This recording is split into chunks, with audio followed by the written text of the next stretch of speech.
અને માવઠાના મારની વચ્ચે એક દીકરીએ વેદના વર્ણવી છે। દીકરીએ વિડીયો બનાવી ખેડૂતોના દર્દની વાત કરી।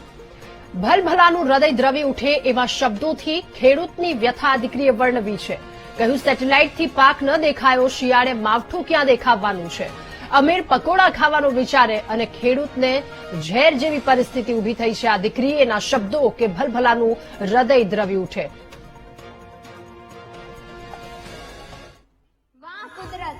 તારી તો આશા હતી, તે પણ દગો દેવાનું શરૂ કરી દીધું। આ સ્ટ્રીટ લાઇટે સરકારને પાક નહોતો દેખાતો, એને આ ભર શિયાળે માવઠું ક્યાં દેખાવાનું। ખેડૂત આ પાકને ઢાકે તોય કેટલો ઢાકે। આ વેદના એકમાત્ર ખેડૂત જ સમજી શકે। પોતાની હકી આખી આખા વરસની મહેનત જાતી જોઈ શકે। આ હકીકતમાં બે દર્દ હોય છે, આ કમોસમી વરસાદ। અમીર પકોડા ખાવાનું વિચારતો હોય અને ખેડૂત ઝેર। આ સરકાર માટે ખાસ, સરકારના ટેકે ખેડૂત નથી જીવતા, ખેડૂતના ટેકે સરકાર જીવે છે। ખેડૂતના ટેકે સરકાર જીવે છે।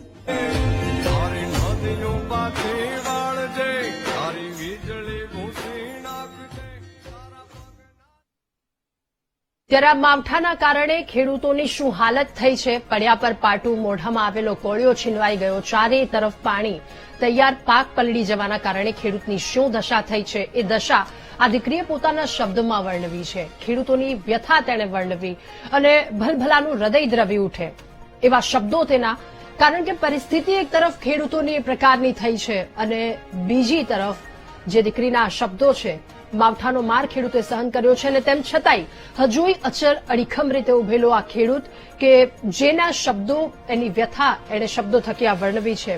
ત્યારે ભલભલાનું હૃદય દ્રવી ઉઠે તેવા શબ્દો તેણે પોતાની આ વાતમાં રજૂ કર્યા છે। કહ્યું છે કે સેટેલાઇટથી પાક ન દેખાય, શિયાળે માવઠું ક્યાં દેખાવાનું છે।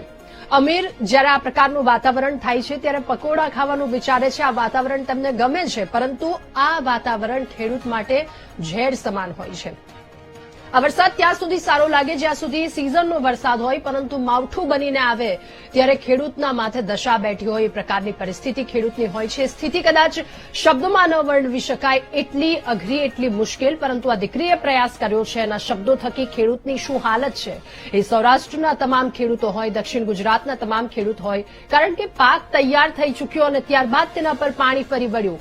ખેડૂતની શું હાલત છે, વળતરને લઈને પણ એક ખૂબ સરસ વાત તેના દ્વારા આ વાત આ વિડીયોમાં કરવામાં આવી છે। ખેડૂતની વ્યથા જે છે એ તેણે વર્ણવી છે।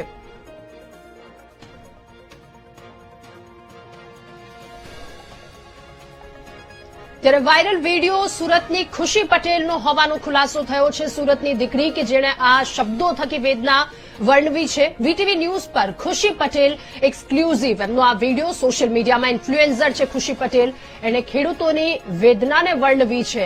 ભલભલાનું હૃદય દ્રવી ઉઠે એવા શબ્દો આ દીકરીએ કહ્યા છે। વાયરલ વિડીયો સુરતની ખુશી પટેલનો હોવાનો સામે આવ્યો છે। વીટીવી ન્યૂઝ પર આપે આ વિડીયો સાંભળ્યો, દીકરીના મુખેથી એ તમામ શબ્દો સાંભળ્યા। વીટીવી ન્યૂઝ પર આ વિડીયો એક્સક્લુઝિવ રીતે આપે સાંભળ્યો। આ દીકરી છે સોશિયલ મીડિયા પર ઇન્ફ્લુએન્સર ખુશી પટેલ તેનું નામ છે અને તેને આ વેદના વર્ણવી છે। ભલભલાનું હૃદય દ્રવી ઉઠે તેવા તેના શબ્દો। વીટીવી ન્યૂઝ પર ખુશી પટેલ એક્સક્લુઝિવ। ત્યારે માવઠાનો માર જ્યારે ખેડૂતને સહન કરવો પડે છે, ખેડૂતની શું હાલત હોય છે એ હાલતને ખુશી પટેલે શબ્દોથી વર્ણવી છે। અને સુરતની દીકરી ખુશી પટેલ આપણી સાથે લાઈવ જોડાયા છે। ખુશી સાથે સીધા વાતચીત કરીશું। ખુશી, આપનો એક વિડીયો સામે આવ્યો છે, અમે હમણાં સાંભળ્યો। ખેડૂતની સ્થિતિ જે પ્રકારની હાલ થઈ છે, માવઠું અને હાથમાં કશું જ નથી આવ્યું, એ ખેડૂત સાથે આપે વાતચીત કરી, આપે આ જે શબ્દોમાં વેદના વર્ણવી છે, શું અનુભવ્યું, ત્યારબાદ આ શબ્દો નીકળ્યા છે?